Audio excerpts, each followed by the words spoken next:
ఒక ముగింపు 2 వాక్యాలు చెప్పి నేను మాకు చెప్పి ముగిస్తాను. మొన్న ఈ మధ్య నేను ఆముక్తమాల్యద చదువుతున్నప్పుడు 218వ పద్యం, దాంట్లో ఆయన చెప్పింది ప్రత్యేకించి ఆయన రాసిన ఈ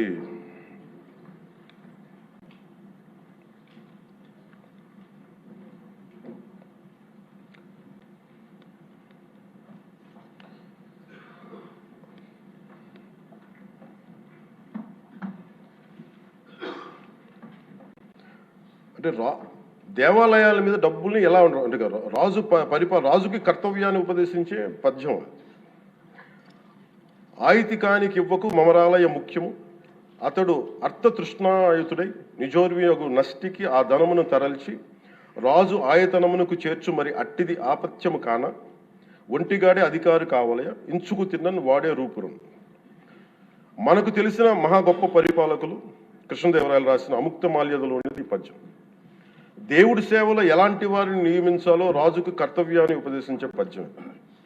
రాజు కోసం వసూలు చేసేవాడికి దేవాలయంపై అధికారం ఇవ్వద్దు. అలాంటి వాడు డబ్బు మీద ఆశతో రాజ్యానికి వసూళ్లలో నష్టం వచ్చినప్పుడల్లా దేవుడది ధనాన్ని తరలించి రాజు ఖజానాకు చేర్చేస్తూ ఉంటాడు. అలాంటిది తప్పుడు పని కాబట్టి ఎలాంటి మమకారాలు లేని ఒంటరి వాడే ఆలయానికి అధికారిగా ఉండాలి. ఒకవేళ వాడు దేవుడి సొత్తు తిన్నప్పటికీ ఆ పాపానికి వాడే నాశనం అవుతాడు. కానీ ఆ డబ్బు తెచ్చి రాజుకి చేర్చడం వల్ల ఆ రాజ్యమే నాశనం అవుతుంది అని చెప్తుంది అధ్యక్ష పద్యం. గత ప్రభుత్వ పరిపాలన కాలంలో జరిగిందంతా అచ్చంగా ఇలాగే జరిగింది. అంటే ఇది మనందరికీ కూడా చాలా లోతుగా ఆలోచించాలి. ఇది భగవంతుడికి సంబంధించినది. అంతమంది వెళ్ళి వాళ్ళ కర్మని అక్కడ వేస్తారు అధ్యక్ష డబ్బులుగా. ఆ కర్మని ఆ పుణ్యస్థలమే కాపాడాలి. భక్తులు తాలూకు నిత్య 7 కొండల వాడి నామస్మరణే కాపాడ తప్ప ప్రజలు చేసిన కర్మ ఎవరైతే భగవంతుడి సొమ్ముతో ఆడుకుంటారో, భగవంతుడి డబ్బును దోచేస్తారో తరాలు కూడా లేచిపోతాయి. చాలా జాగ్రత్తగా ఉండాలి. ఇది ఎంత ఇది చాలా పుణ్యకార్యాలకు ఇవ్వాల్సింది. అందుకని వీళ్ళందరికీ కూడా ఇప్పటికైనా దీనికి కల్తీ జరిగింది, వాళ్ళు ఒప్పుకుంటామని చెప్పి వాళ్ళు నిజానికి ఇంకా ఇబ్బంది లేకుండా ఇంకా మళ్ళీ దీని గురించి మీరు ఢిల్లీకి వెళ్ళి కోర్టులు వేసే కొద్దీ మీ పాపం పెరుగుద్దే తప్ప మీ నాశనం కొంచెం ఫాస్ట్ అవుద్ది తప్ప ఇదైతే తగ్గదు. ఈ వ్యక్తి గురించి మేము మాట్లాడట్లేదు, ఎందుకంటే డైరెక్ట్గా ఇన్వాల్వ్మెంట్ ఉందని మనం చెప్పట్లేదు. అది ఎందుకంటే వాళ్ళు నియమించిన బోర్డు ఇది. కానీ వాళ్ళు ఏం చేస్తున్నారు అక్కడ కూర్చోబెట్టి ఎక్కడా కూడా సింపుల్గా ఏం చేయాలి దీక్ష. నిజంగా నేనేం చెప్పాను ఆ ఇంటర్వ్యూలో కూడా, ఆయనే తప్పు, నాకు సంబంధం లేదు, మేము పలానా టీటీడీ బోర్డు చేసింది ఇది, ఆ టీటీడీ బోర్డు మీద మీరు నిష్పక్షపాతంగా ఒక కమిటీ వేయండి, ఆ దోషులు శిక్ష పడేలా చేయండి, వాట్ ఎవర్ దాని అవుట్కమ్ ఏముంటుందో దాన్ని బయట పెట్టండి. ఇంత సింపుల్గా తేల్చేయచ్చు. వాళ్ళు వెనకెందుకు వేసుకొస్తున్నారు నాకు ఈ రోజుకి నాకు అర్థం కాదు. ఈ రోజుకి వెనకేసుకు రావాల్సిన అవసరం లేదు. వెరీ క్లియర్ కట్ రిపోర్ట్ ఇచ్చింది. ఇందులో కంప్లీట్గా అసలు నెయ్యి లేకుండా వీళ్ళు నెయ్యి తయారు చేశారు కనుక రసాయనాలతోటి పామాయిల్ తోటి వీటన్నిటితో బేస్ చేసుకొని నెయ్యి లేకుండా నెయ్యి తయారు చేశారు. It's very clear cut, it's evident. ఇప్పుడు ఎందుకు ఇంత డిస్కషన్ అవుతుంది అధ్యక్ష? మనందరం కూర్చోబెట్టి ఇంత సభా సమయాన్ని ప్రజలకు ఇవ్వాల్సింది కేవలం తిరుపతి లడ్డు గురించి ఎందుకు మాట్లాడాల్సి వస్తుందంటే, వాళ్ళు నిజంగా కనుక ఉప్పేసుకుని ఉంటే కల్తీ జరిగింది, దానికి తగ్గ లా ఏం యాక్షన్ ఏం తీసుకోవాలో తీసేసుకుని అయిపోతుంటే దానికి ఎవరైతే పర్పెట్రేటర్స్ ఉన్నారో వాళ్ళకి ఆ శిక్షగా వెళ్ళిపోతారు. అలా కాకుండా అసలు ఆ నెయ్యిలో కల్తీ లేదు, యానిమల్ ఫ్యాట్ లేదు, రిపోర్ట్ ఇచ్చిన తర్వాత ఇవన్నీ. అందుకని ఈ సభ ఈరోజు ఇంతమంది మాట్లాడాల్సి వస్తుంది అధ్యక్ష. మాకు ఏమనిపించిందంటే అధ్యక్ష, దీన్ని క్యాబినెట్ మీటింగ్లో మా దృష్టికి తీసుకొచ్చింది మీకు తెలియజేస్తున్నాను మీ ద్వారా ప్రజలకి. సిబిఐ నేతృత్వంలోని ఈ స్పెషల్ ఇన్వెస్టిగేషన్ టీం ఆ నెయ్యి తయారీకి 1 లీటర్ పాలు కూడా వినియోగించలేదని చెప్పి చాలా ఖచ్చితంగా తేల్చింది.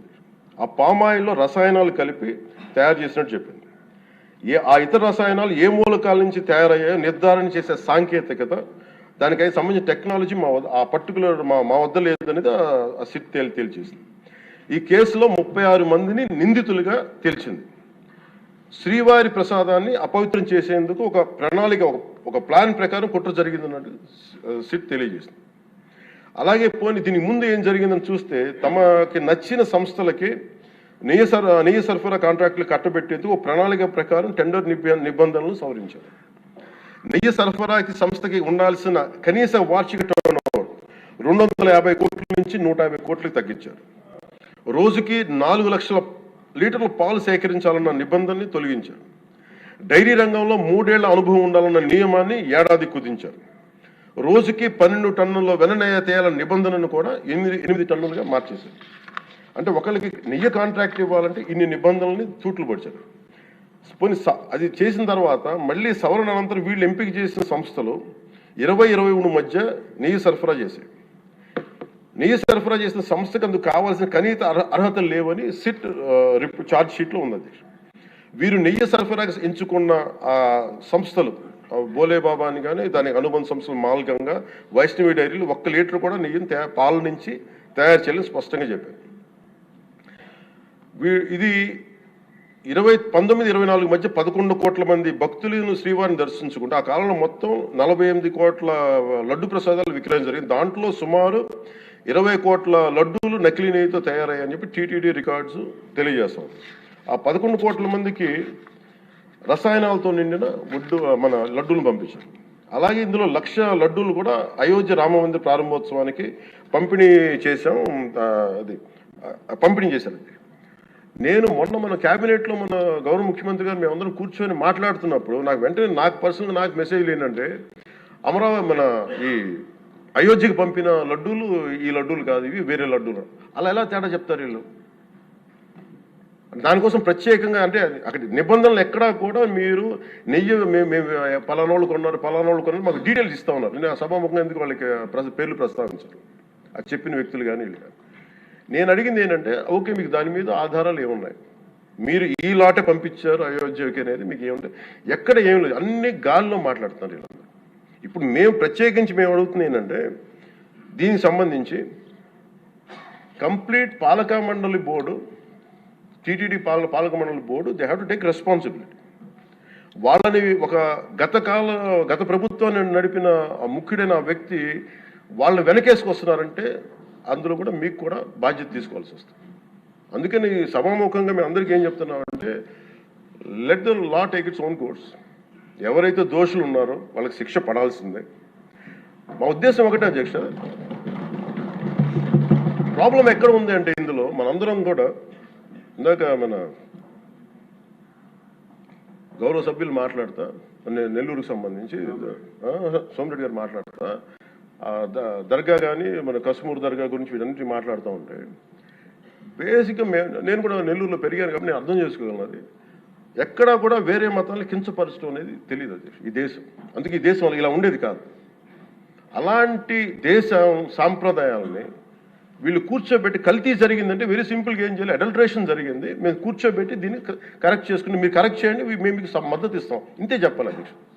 అంతేగాని దాన్ని వెనకేసుకు వస్తున్నారు అంటే, ఒకటి క్లియర్ కట్ రిపోర్ట్ ఉంది, అందులో నెయ్యి లేదనేది, అందులో రసాయనాలు ఉన్నాయని క్లియర్ కట్ చెప్పింది. ఈ రసాయనాల్లో ఏమున్నాయి అనేది అది పెరుమాళ్ గారికి, ఆయన కూర్చొని చేయాలండి. ఒక రిపోర్ట్ ఏమో మాకు ఎన్డీడీబీ రిపోర్ట్ ఏమో దాంట్లో ఖచ్చితంగా ఈ జంతువు సంబంధించిన అవశేషాలు ఉన్నాయి అనేది చాలా స్పష్టంగా చెప్పారు. అది ప్రాపర్ ఆథరైజ్డ్ బోర్డు. ఇప్పుడు వీళ్ళేమో కూర్చొని అది కూడా మాట్లాడలేదు. Very clear cut as on today special మన సిబిఐ ఇచ్చిన మన ఛార్జ్ షీట్ ప్రకారం ఆ నెయ్యి కాదు, ఇది పామాయిల్తో పాటు రసాయనాలు కలిపింది. దీన్ని కూర్చోబెట్టి వాళ్ళు ఇంత మాట్లాడుతున్నారంటే ఇది ఖచ్చితంగా ప్రజల మధ్యకి వెళ్ళాలి. దీని నుంచి లబ్ధి పొందేది ఏం లేదు ఇక్కడ. కానీ ఇది ఏంటంటే ఇది ధర్మానికి సంబంధించిన విషయం అధ్యక్ష.